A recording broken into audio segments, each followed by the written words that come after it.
Well, hello to you all once again, and another very warm welcome back to your number one and favourite classic dirt bike TV channel, where we take a look at more of those iconic motocross race bikes from our past. Now, coming up in this next featured video, now this bike can't really either be described as classic or even vintage, mainly because of its quite young years, but nevertheless, these kind of bikes were just typical of the kind of machines that the smaller European manufacturers were churning out to take on the might of the big four Japanese companies like Suzuki, Yamaha, Honda, and of course Kawasaki. So we're just going to dive straight into the video now, and we're going to take a look at this 2001 Italian-made Vertemati 501. Now, this Italian Vertemati, as I said, is neither vintage or classic, and it's probably one of the most modern bikes that I've featured here on my channel for quite some time, although the main reason for featuring the bike is because it is a relatively rare machine that you certainly never see on motocross circuits these days, although 20 years ago these 501 Vertematis were hugely popular as super moto racers,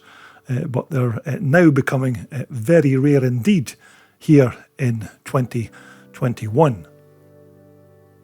But once again, this featured bike is another rare beastie from the fantastic Rob Hughes off-road motorcycle collection, although this example here hasn't been restored and is still in its original 2001 condition, and the bike's owner Rob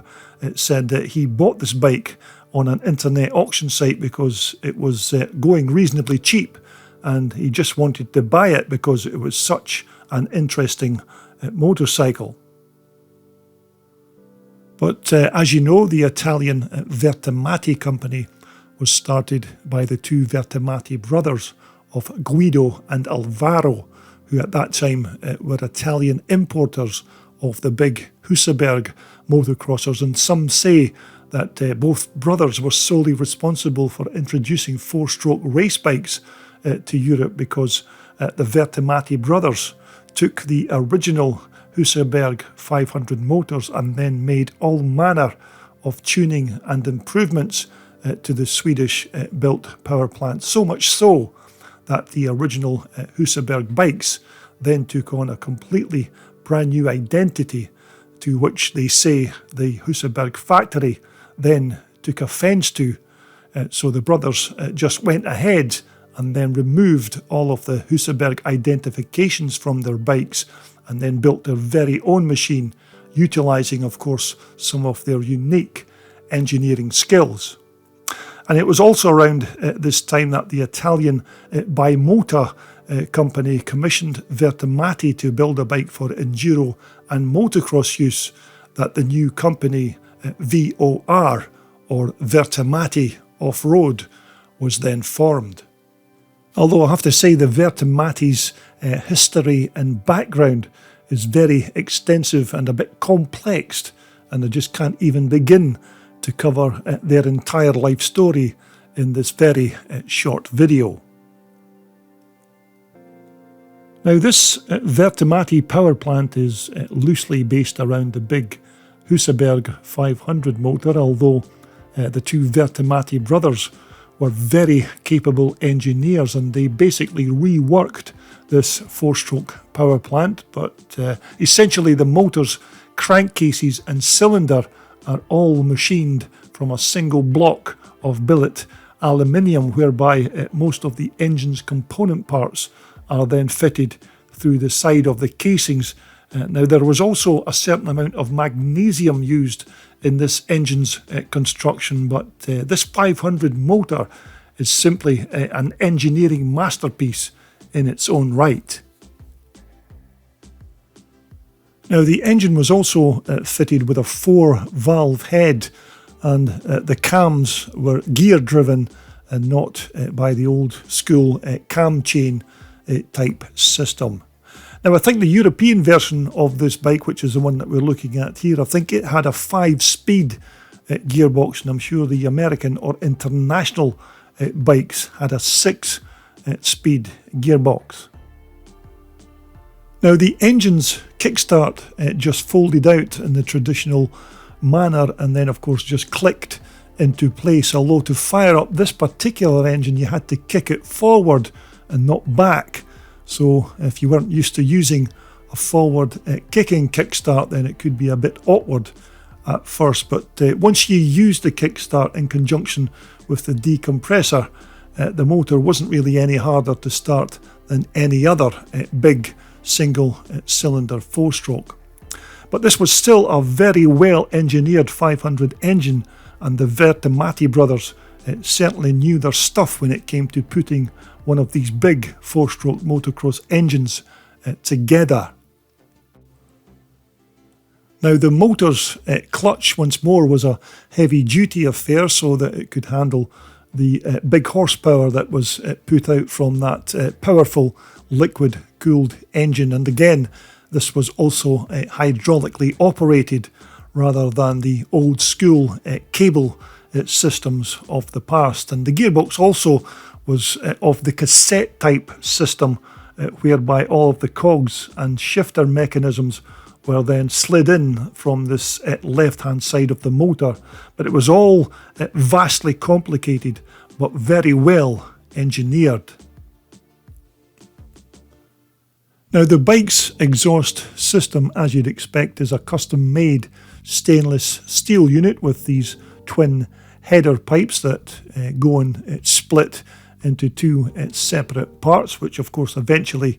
bolt on to this big bore tailpipe at the rear. And it's really just a pity that I can't let you hear this bike being fired up, because the growl from that rear tailpipe is absolutely superb. Now looking right across the top of the bike seat, you'll probably see that it goes from the back of the bike to almost right on top of the headstock at the front, with absolutely no sign of any fuel tank or filler cap, and that's because the Vertemati brothers have put the bike's plastic fuel tank near the rear shock, although the downside to having it there is that you have to remove the seat to put fuel into the tank. And as you'd expect, because the fuel tank is situated at the back of the bike, the motor's air filter is where the fuel tank would traditionally be at the front, just behind the frame's headstock. Now once more, the big 501 has a set of white power front forks fitted to it with these very high quality billet alloy triple clamps on the top and bottom, and these white power suspension units are very good quality and again are more than likely borrowed from the original Husaberg bikes, which I'm sure had these WP suspension systems fitted to them back in the day. Now, because this is still essentially a full-blown Italian stallion, the bikes are also fitted with these high-quality Italian-made Brembo hydraulic disc brakes, which are of the two-pot floating caliper variety here on the front.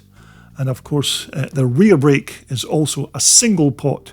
floating hydraulic brake, which is also a Brembo unit. Although this rear swing arm is a bit that I just couldn't identify at the time. It may even be a genuine Vertemati design, but it does look a little bit like an old KTM swing arm, but that's just my assumption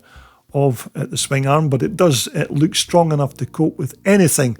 that this big thumper might come across, even on the bumpiest of racetracks. Now again, the bike's rear single monoshock is once more another white power suspension unit, and this rear shock did have a bit of scope for adjustment and tuning, and it also had a piggyback remote gas reservoir that was tucked up neatly underneath at the back of the bike. But the bike's chassis is of course of the steel perimeter type design, and this was again designed and engineered by Vertemati, and although not built in aluminium, it was still super strong and had quite a slim profile when you were sitting on top of the bike, although I'm not exactly sure as to what these manufacturer's numbers mean on the frame's headstock. Now, as you can see, our particular 501 Vertemati is fitted with some decent controls at the business end of the bike, starting with this custom-made billet alloy handlebar clamp, but of course it also has a pair of these ASV clutch and brake levers, which are said to be unbreakable, and of course both the levers are bolted onto those hydraulic Magura clutch and brake master cylinders. But you'll certainly need a very steady hand on this gasser throttle control when you let loose all of those horses on that big 501cc motor, because when this big beastie gets let loose, she can dig some very big trenches and throw up a few mega roosters when the full force of that 500 motor is transmitted to the rear wheel. Although the Vertemati brothers have to be given credit for the superb engineering of this 500cc motor, and I'm not sure what it would have cost to produce that bottom end of the engine and the motor's barrel machined from a single piece of aluminium, but it must have been a bit of a nightmare for the riders if they had any motor breakages or indeed needed new parts, which I can only imagine wouldn't be cheap. Although overall I have to say that this bike did have quite a good strong steel chassis, and it also had good suspension on the front and rear with those white power front forks, and of course that rear gas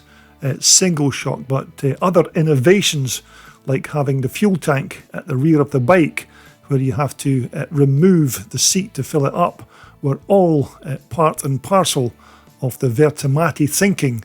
of that time. Although in terms of the bike's overall weight, it certainly felt very heavy when I lifted it onto this bike stand to get these pictures, but then again I'm no Arnold Schwarzenegger, and I'm a bit of a weakling really in that particular department, but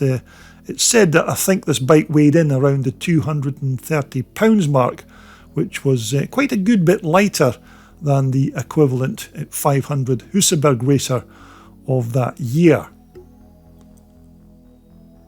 Although, as I said, there weren't many of these 501s actually used for motocross or enduro racing, but many were much more popular with a set of road racing wheels and tyres fitted onto them to be used for super moto racing. But if you're looking for style and innovation, then of course nobody does it better than the Italians, and just like their cars over the years, they've given us some of the nicest looking machines on the planet, and I'm not really sure what this 501 was like to ride, but it certainly has everything in bucket loads because it has the look, the engineering, and of course the styling that can only come from a pair of motorcycle mad racing Italians. Well, I do hope you enjoyed that walk around that Vertemati 501 from 2001, a bike of course that was built by the hugely talented Vertemati brothers. Now, coming up in my next video posting, we're going to take a look at another nice little KX125 machine that I spotted at a Scottish Classic race meeting at Thornhill in 2021. So when we come back, we'll be having a look at this 1985 KX125, another quite rare machine, and certainly a bike that you don't see too readily at vintage and classic race events these days. So we'll be taking a look at this nice KX in my next video posting here on my channel. But if you haven't already subscribed to my channel, I do hope you will consider doing that in the future. Of course, that way, every time I upload a brand new video, you will be notified immediately. But thanks once again for watching my video content, and I do hope you will return when we come back to talk about more vintage iron right here on your #1 and favourite classic dirt bike TV channel.